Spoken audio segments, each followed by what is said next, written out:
Well, yeah, just little Uh, things like that, right? There's lots of yeah, like I think there's just lots of bits of um good training habits. We hear a bell, we want to move forward, we move to the next thing. Thank you, school, right? There's which is design which is designed around the factory bell, right? So the school was designed specifically to train us for the bell, right? Because the I factory did not bell know that. was a thing. That Oh makes yeah, sense yeah. though. Well, okay, so a little dark history about our education system. Um, yeah, industrial revolution prior to the industrial revolution, we didn't have school. We Right. had a schoolhouse, right?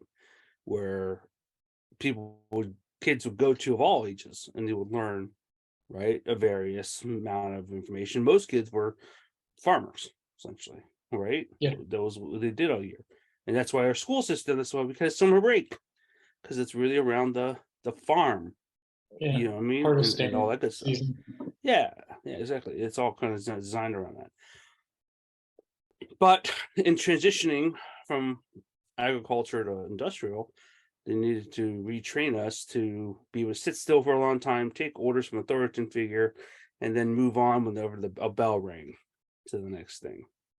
Mm. Is a primary response. And then, by the way, machines are a little bit more complicated, so we got up literacy rates, right? Because there's going to be instructions, and there's we got to be able to do simple math, right? Type of thing, just to be able to kind of move forward. We got to understand how the world works a little bit because these are a little bit more complicated machines than an ox with a plow. And so, school, and actually, school, right? It was from German design specifically. It wasn't really like the intent wasn't really to like mass educate. It was to mass condition in a way, but with some benefits of raising literacy rates and Yeah. educating baseline. So I'm not saying like school is like inherently bad or evil or nothing. I'm just saying like the original intent. And otherwise, after how many years, we would be doing things a lot different by now. School is the only industry that has not scaled or evolved over time.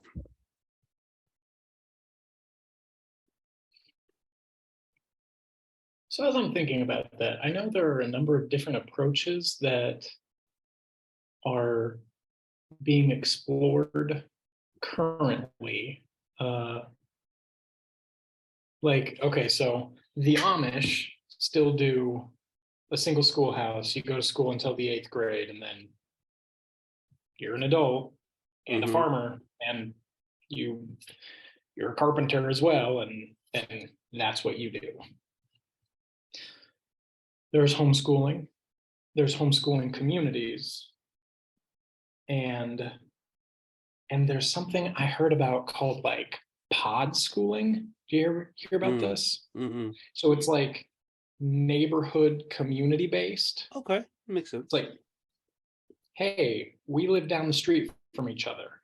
I have a pretty good grasp of, Hmm. you know, mathematics up until calculus. Hmm. I can teach the kids calculus from, on these dates at this times, and this guy's go to, you know, whatever. So like I I have seen, especially during COVID, the interest and the growth of Mm. alternative means Hmm.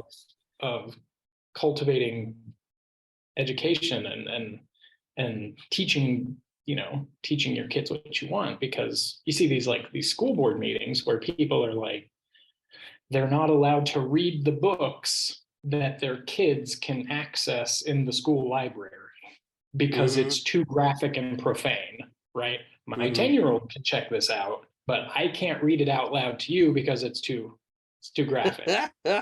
Right. Right? You've Right. seen these contentious encounters at these school board meetings. Hmm. And yeah, so like people are once I think COVID really did change a lot of people's perceptions of public schooling. Absolutely. I think it woke a lot of people up of like what was happening. Once you sort of like, people parents at home while their children were at school, at home also, for the first time got to like actually hear what their kids were being Mhm. taught. I'm sorry, what? They're teaching you what?